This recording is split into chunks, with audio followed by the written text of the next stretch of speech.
বিশ্বকবি রবীন্দ্রনাথ ঠাকুরের রথযাত্রা। রথযাত্রার দিন কাছে, তাই রানী রাজাকে বলল, চলো রথ দেখতে যাই। রাজা বললে, আচ্ছা। ঘোড়াশাল থেকে ঘোড়া বেরোলো, হাতিশাল থেকে হাতি, ময়ূরপঙ্খী যায় সারে সারে, আর বল্লম হাতে সারে সারে সিপাই শান্তি। দাসদাসী দলে দলে পিছে পিছে চলল। কেবল বাকি রইল একজন, রাজবাড়ির ঝাঁটার কাঠি কুড়িয়ে আনা তার কাজ। সর্দার এসে দয়া করে তাকে বললে, ওরে তুই যাবি তো আয়।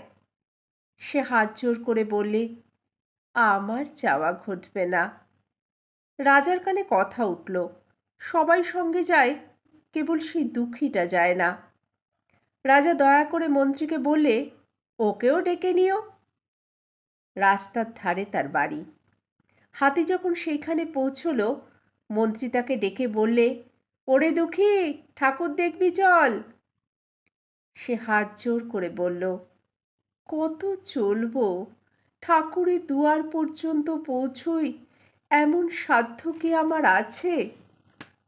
মন্ত্রী বললে, ভয় কি রে তোর, রাজার সঙ্গে চলবি? সে বললে, সর্বনাশ, রাজার পথ কি আমার পথ? মন্ত্রী বললে, তবে তোর উপায়? তোর ভাগ্যে কি রথযাত্রা দেখা ঘটবে না? সে বললে, ঘটবে বই কি, ঠাকুর তো রথে করেই আমার দুয়ারে আসেন।